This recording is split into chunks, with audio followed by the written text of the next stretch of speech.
तूफान से पहले की खामोशी। यमन के साहिली तटीय इलाके में एक छोटा सा गांव आबाद था जिसका नाम बानिसराई था। इस गांव में समुंदर के किनारे एक मछुआरा रहता था जिसका नाम सालेह था। सालेह की उम्र 30 बरस के करीब थी। उसकी बीवी का नाम हलीमा था और उनके 3 बच्चे थे, यूनुस, इदरीस और छोटी सी बेटी मरियम। सालेह की जिंदगी समुंदर के इर्द गिर्द घूमती थी। हर सुबह वह अपनी छोटी सी कश्ती लेकर समुंदर में जाता, मछलियां पकड़ता और शाम को बाजार में बेचकर जो कुछ कमाई होती उससे घर चलाता। जिंदगी सादा थी मगर बरकत वाली। सालेह के दिल में एक खास सिफत थी, तवक्कुल, यानी अल्लाह पर मुकम्मल भरोसा। वह हर सुबह समुंदर में उतरने से पहले यह दुआ पढ़ता, बिस्मिल्लाहि तवक्कलतु अलल्लाह ला हौला वला कुव्वता इल्ला बिल्लाह। अल्लाह के नाम से मैंने अल्लाह पर भरोसा किया, कोई ताकत और कुव्वत अल्लाह के सिवा नहीं। गांव के लोग सालेह की इस आदत पर हैरान होते। एक बार उसके पड़ोसी एक अमीर ताजिर ने कहा, सालेह, तुम इतनी मेहनत करते हो फिर भी दिन के आखिर में जो कुछ बचता है वह गरीबों को दे देते हो। अगर तुम कुछ पैसे जमा करते तो आज तुम भी मुझ जैसे अमीर होते।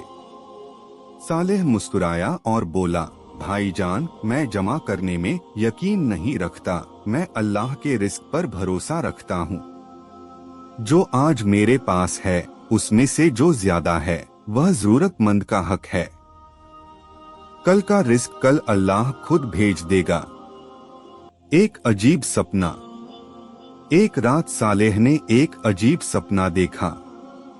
उसने देखा कि वह समुंदर के बीचों बीच खड़ा है और चारों तरफ अंधेरा छाया हुआ है।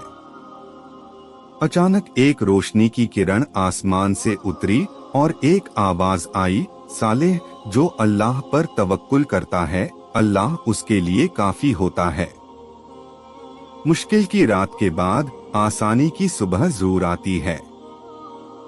सालेह जागा तो उसका दिल अजीब सी बेचैनी और सुकून के मिले जुले एहसास से भरा था। उसने अपनी बीवी हलीमा को यह सपना सुनाया। हलीमा ने कहा, यह जरूर कोई इशारा है। शायद हमारी जिंदगी में कोई बड़ी आजमाइश आने वाली है, मगर अल्लाह हमें पहले से हौसला दे रहा है। सालेह ने कहा, जो भी हो हम अल्लाह पर भरोसा रखेंगे, वही हमारे लिए काफी है। अगली सुबह सालेह हमेशा की तरह समुंदर में गया, मगर उस दिन मौसम अजीब सा था। आसमान पर हल्के बादल छाए हुए थे और हवा में एक अजीब सी सिहरन थी। तूफान की आमद। दोपहर होते होते मौसम अचानक बिगड़ने लगा। काले बादल घिराए, तेज हवाएं चलने लगीं और समुंदर की लहरें बुलंद होने लगीं। सालेह समझ गया कि एक खतरनाक तूफान आने वाला है।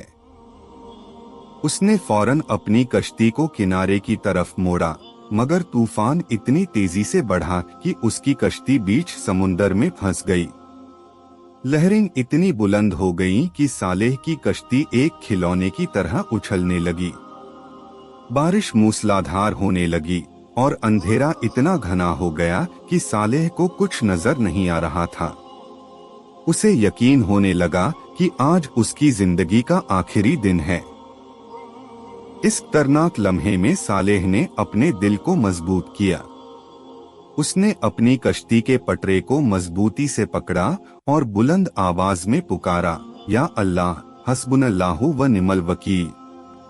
अल्लाह हमारे लिए काफी है और वह बेहतरीन कारसाज है।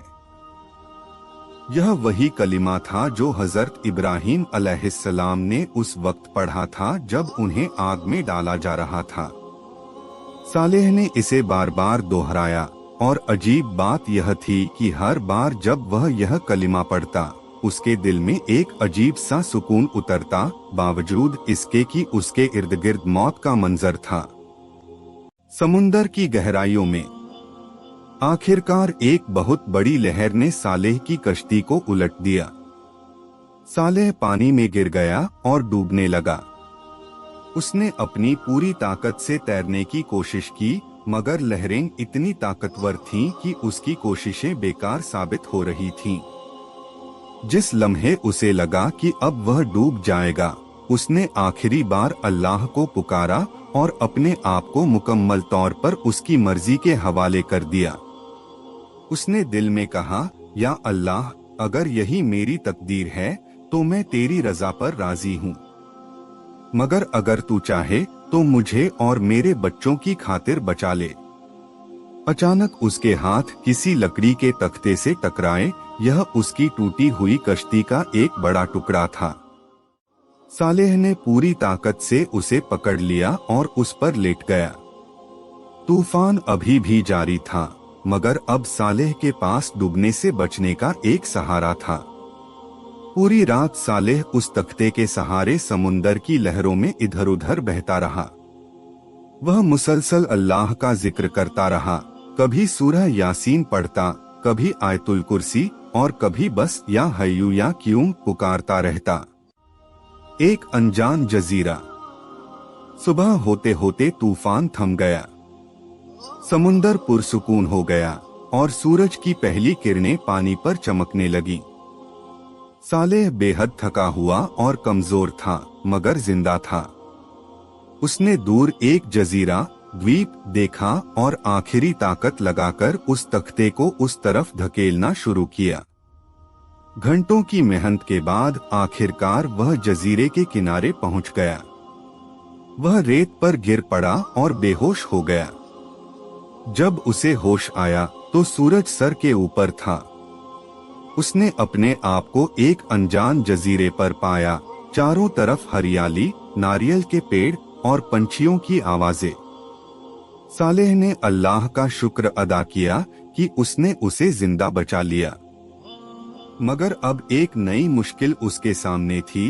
वह एक वीरान जजीरे पर अकेला फंसा हुआ था, बिना किसी सामान के, बिना यह जाने कि यह जगह कहाँ है और वहाँ से वापस अपने गांव कैसे जाए। उसकी बीवी और बच्चे उसका इंतजार कर रहे होंगे, यह सोचकर उसका दिल बेचैन हो उठा। मगर सालेह ने अपने दिल को समझाया, जिस अल्लाह ने मुझे तूफान से बचाया, वह मुझे इस जजीरे से भी जरूर निकालेगा। मुझे बस सब्र और तवक्कुल से काम लेना होगा। जजीरे पर जिंदगी। सालेह ने जजीरे पर जिंदा रहने के लिए मेहनत करनी शुरू की। उसने नारियल के पेड़ों से नारियल तोड़े, जंगली फल तलाश किए और एक छोटी सी झोंपड़ी बनाई ताकि बारिश और धूप से बच सके। उसने पत्थरों से आग जलाने की तरकीब भी सीखी। हर रोज सालेह 5 वक्त की नमाज अदा करता। हालांकि उसे किबले की सही सिमत का पूरा यकीन नहीं था, मगर उसने अपनी समझ के मुताबिक रुख तय किया और कहा, अल्लाह मेरी नियत को जानता है, वही मेरी नमाज कबूल करेगा। एक दिन जजीरे पर घूमते हुए सालेह को एक गार गुफा मिली। उसने सोचा शायद इसमें कुछ काम की चीजें हों। जब वह अंदर गया तो उसे हैरत हुई। वहाँ कुछ पुराने बर्तन, एक टूटी हुई तलवार और एक चमड़े का थैला मिला। थैले में कुछ सूखे खाने की चीजें और एक पुराना नक्शा था। नक्शा देखकर सालेह को कुछ उम्मीद बंधी। हालांकि नक्शा पुराना और मिटा हुआ था, मगर उसमें कुछ निशान थे जो शायद किसी आबाद इलाके की तरफ इशारा कर रहे थे। हलीमा का इम्तिहान। इधर सालेह के गांव में उसकी बीवी हलीमा और बच्चे उसके इंतजार में परेशान थे। जब सालेह तूफान की रात वापस नहीं आया तो पूरे गांव में मातम छा गया। लोगों ने समुंदर में उसकी तलाश की, मगर कुछ पता नहीं चला। धीरे धीरे लोगों ने मान लिया कि सालेह तूफान में डूब गया होगा। हलीमा को तसल्ली देने के लिए मोहल्ले की औरतें आती, मगर हलीमा के दिल में एक अजीब सा यकीन था कि उसका शौहर जिंदा है। उसने अपने बच्चों से कहा, तुम्हारे अब्बा हमेशा कहते थे कि अल्लाह पर भरोसा रखने वाला कभी तन्हा नहीं होता। मुझे यकीन है कि अल्लाह ने उन्हें कहीं महफूज रखा होगा। गांव के कुछ लोगों ने हलीमा को मशवरा दिया, अब तुम्हें अपनी और बच्चों की फिक्र करनी चाहिए, दूसरी शादी कर लो, यह गम से बाहर निकलने का रास्ता है। मगर हलीमा ने साफ इनकार कर दिया। उसने कहा, जब तक मुझे यकीन नहीं हो जाता कि मेरे शौहर की वफात हो चुकी है, मैं इंतजार करूंगी। हलीमा ने अपनी मेहनत से घर चलाना शुरू किया। वह सिलाई का काम करने लगी और रात दिन मेहनत करके अपने तीनों बच्चों की परवरिश करने लगी। हर रात सोने से पहले वह अपने बच्चों के साथ दुआ करती, या अल्लाह हमारे सालेह को हमसे मिला दे अगर वह जिंदा है। नक्शे का राज। जजीरे पर सालेह ने नक्शे को समझने की कोशिश जारी रखी। कई हफ्तों की मेहनत के बाद उसे एहसास हुआ कि नक्शा जजीरे के दूसरी तरफ एक छोटी सी खाड़ी की तरफ इशारा कर रहा है, जहां शायद कोई पुराना बंदरगाह रहा हो। सालेह ने अपनी झोंपड़ी छोड़ दी और नक्शे की हिदायत के मुताबिक जजीरे के दूसरी तरफ का सफर शुरू किया। यह सफर बहुत मुश्किल था, घने जंगल, ऊंचे पहाड़ और खतरनाक जानवरों से भरा हुआ रास्ता। मगर सालेह ने हिम्मत नहीं हारी। हर मुश्किल कदम पर वह हस्बुनल्लाहु व निमल वकील पढ़ता और आगे बढ़ता। 3 दिन की सख्त मेहनत के बाद आखिरकार सालेह उस खाड़ी तक पहुंच गया। वहां उसे हैरतंगेज मंजर नजर आया। एक पुराना मगर अभी भी काबिले इस्तेमाल छोटा जहाज लंगरअंदाज था, जो शायद किसी पुराने तूफान में यहाँ फंस गया था और उसका मालिक कहीं और चला गया था। सालेह ने अल्लाह का शुक्र अदा किया और जहाज का मुआयना किया। जहाज की हालत ठीक थी, बस उसे कुछ मरम्मत की जरूरत थी। सालेह ने कई दिनों तक मेहनत करके जहाज को समुंदर में चलाने के काबिल बना दिया। समुंदर का सफर। आखिरकार वह दिन आया जब सालेह ने जहाज को समुंदर में उतारा। उसे नहीं मालूम था कि उसका गांव किस सिमत में है, मगर उसने अल्लाह पर भरोसा रखते हुए सफर शुरू कर दिया। उसने आसमान के सितारों को देखकर सिमत का अंदाजा लगाया, ठीक वैसे जैसे पुराने जमाने के मल्लाह नाविक किया करते थे। कई दिनों के सफर के बाद सालेह का खाना और पानी खत्म होने लगा। उसे भूख और प्यास ने बेहाल कर दिया, मगर उसने हिम्मत नहीं हारी। एक रात जब वह बहुत कमजोर हो चुका था, उसने आसमान की तरफ देखकर दुआ की, या अल्लाह तूने मुझे तूफान से बचाया, जजीरे पर जिंदा रखा, जहाज तक पहुंचाया, अब मुझे मेरे घर तक भी पहुंचा दे। मुझे अपने बच्चों को देखना है, अपनी बीवी को देखना है। उसी रात एक अजीब बात हुई। एक झुंड परिंदों का उसके जहाज के ऊपर से गुजरा, सिमत की तरफ जहां शायद कोई जमीन थी। सालेह को याद आया कि पुराने मल्लाह परिंदों के उड़ने की सिमत देखकर जमीन का पता लगाते थे। उसने जहाज का रुख उसी तरफ मोड़ दिया। 2 दिन बाद आखिरकार सालेह को दूर क्षितिज पर जमीन नजर आई। उसका दिल खुशी से उछल पड़ा। जैसे जैसे जहाज करीब आया, उसे यकीन होने लगा कि यह उसका अपना गांव बानीसराई है। वापसी। जब सालेह का जहाज गांव के किनारे पहुंचा, तो मछुआरों का एक झुंड उसे देखकर हैरान रह गया। लोगों ने पहचान लिया कि यह वही सालेह है जो कई महीने पहले तूफान में लापता हो गया था।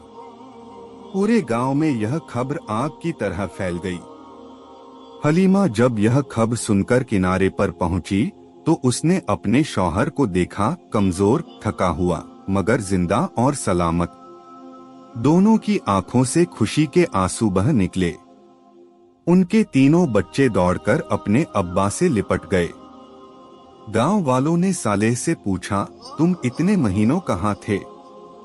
हमें तो यकीन हो गया था कि तुम डूब गए हो। सालेह ने अपनी पूरी दास्तान सुनाई, तूफान, तख्ते का सहारा, वीरान जजीरा, गार में मिला नक्शा और आखिरकार जहाज के जरिए वापसी। लोग हैरान होकर सुनते रहे। एक बुजुर्ग ने पूछा, सालेह, इतनी मुश्किलों में तुमने हिम्मत कैसे नहीं हारी? सालेह ने जवाब दिया, मेरे वालिद ने मुझे एक बात सिखाई थी जो आज तक मेरे दिल में बसी है, जो अल्लाह पर तवक्कुल करता है, अल्लाह उसके लिए काफी हो जाता है। मैंने हर मुश्किल में सिर्फ इसी यकीन को थामे रखा। मुझे पता था कि अल्लाह मुझे तन्हा नहीं छोड़ेगा। गांव में ना सालेह की वापसी के बाद उसकी जिंदगी में बरकत आने लगी।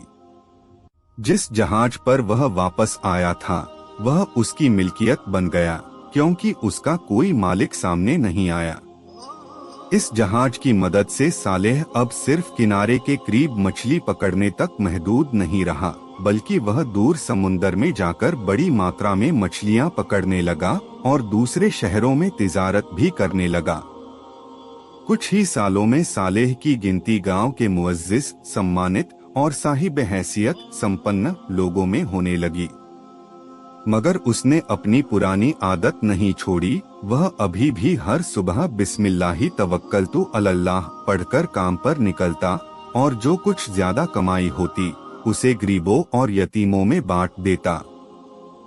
एक दिन उसी अमीर ताजिर ने, जिसने कभी सालेह को जमा पूंजी की नसीहत दी थी, उससे पूछा, सालेह, तुम्हारी किस्मत इतनी अच्छी कैसे हो गई? तुमने तो कभी पैसे जमा नहीं किए। सालेह मुस्कुराया और बोला, भाईजान, मैंने पैसे जमा नहीं किए, मगर मैंने अल्लाह पर भरोसा जमा किया। और अल्लाह का वादा है, जो अल्लाह पर भरोसा करता है अल्लाह उसके लिए काफी है।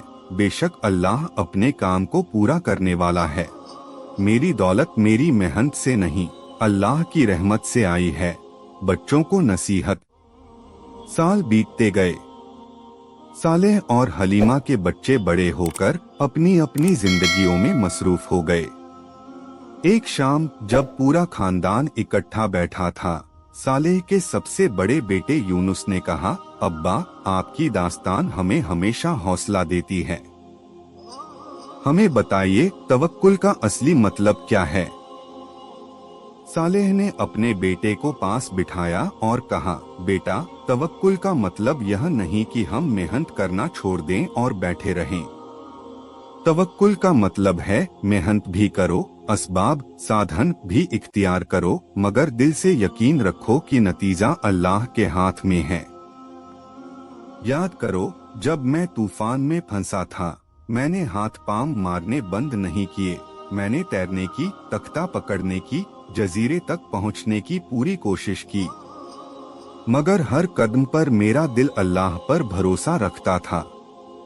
यही असली तवक्कुल है, असबाब इख्तियार करना और दिल से अल्लाह पर भरोसा रखना। उसने आगे कहा, एक सहाबी ने नबी करीम सल्लल्लाहु अलैहि वसल्लम से पूछा था कि क्या वह अपने ऊंट को खुला छोड़ दे और अल्लाह पर भरोसा करे या उसे बांध दे। नबी करीम ने फरमाया, पहले उसे बांधो, फिर अल्लाह पर भरोसा करो। यही हमारे दीन की तालीम है। मेहनत के साथ तवक्कुल, न कि तवक्कुल के नाम पर सुस्ती। छोटी बेटी मरियम ने पूछा, अब्बा, अगर हम तवक्कुल करें तो क्या हमेशा अच्छा ही होगा? सालेह ने प्यार से जवाब दिया, बेटी, तवक्कुल का मतलब यह नहीं कि हमेशा वही होगा जो हम चाहते हैं। कभी कभी अल्लाह हमें उससे बेहतर चीज देता है जो हम मांगते हैं, और कभी वह हमें आजमाइश में डालता है ताकि हमारा ईमान मजबूत हो। मगर एक बात यकीनी है, जो अल्लाह पर भरोसा करता है वह कभी तन्हा और बेसहारा महसूस नहीं करता, चाहे हालात कैसे भी हों। आखिरी सबक। सालेह अब बूढ़ा हो चुका था, मगर उसकी आंखों में वही चमक थी जो जवानी में थी। एक दिन उसने अपने पूरे खानदान को बुलाया और कहा, मैं चाहता हूं कि यह किस्सा नस्ल दर नस्ल हमारे खानदान में सुनाया जाए, ताकि हर कोई यह जान सके कि अल्लाह पर भरोसे का इनाम कितना बड़ा होता है। उसने अपनी बात इन अल्फाज में खत्म की, मेरे बच्चों, जिंदगी में तूफान जरूर आएंगे, कभी माली, कभी जज्बाती, कभी जिस्मानी। कभी कभी तुम्हें ऐसा लगेगा कि तुम अकेले बेसहारा किसी वीरान जजीरे पर फंसे हुए हो, दूर अपने चाहने वालों से। मगर याद रखना, जिस अल्लाह ने मुझे उस रात समुंदर की गहराई से बचाया, वही अल्लाह तुम्हारी हर मुश्किल में तुम्हारे साथ है। बस शर्त यह है कि तुम अपनी तरफ से पूरी मेहनत करो, असबाब इख्तियार करो और फिर नतीजा अल्लाह पर छोड़ दो। न मायूस होना, न घबराना, बल्कि यह यकीन रखना कि हस्बुनल्लाहु व निमल वकील, अल्लाह हमारे लिए काफी है और वह बेहतरीन कारसाज है। यह सुनकर पूरे खानदान की आंखें नम हो गईं। उन्होंने अपने बुजुर्ग की इस नसीहत को अपने दिलों में हमेशा के लिए बसा लिया। सालेह के इंतकाल के बाद भी बानीसराई गांव में उसकी दास्तान सदियों तक सुनाई जाती रही। मछुआरे अपनी कश्तियों में उतरने से पहले आज भी वही दुआ पढ़ते हैं जो सालेह पढ़ा करता था, और अपने बच्चों को यह सबक सिखाते हैं कि अल्लाह पर सच्चा भरोसा रखने वाला कभी तबाह नहीं होता। सबक। इस कहानी से हमें कई अहम सबक मिलते हैं। तवक्कुल का मतलब सुस्ती नहीं, अल्लाह पर भरोसा रखने का मतलब यह नहीं कि हम मेहनत करना छोड़ दें। पहले ऊंट बांधो फिर तवक्कुल करो, यही नबवी तालीम है। मुश्किल की रात के बाद आसानी की सुबह आती है। चाहे हालात कितने भी सख्त क्यों न हो, अल्लाह की मदद करीब होती है। हस्बुनल्लाहु व निमल वकील की ताकत, यह कलिमा हर मुश्किल घड़ी में दिल को सुकून और हौसला देता है। इंतजार और यकीन की अहमियत। हलीमा का अपने शौहर पर यकीन और उसका सब्र भी इस कहानी का अहम हिस्सा है, जो सिखाता है कि उम्मीद कभी नहीं छोड़नी चाहिए। दौलत में बरकत तवक्कुल और सखावत से आती है। सालेह की कामयाबी सिर्फ उसकी मेहनत से नहीं, बल्कि उसके तवक्कुल और सखावत से आई।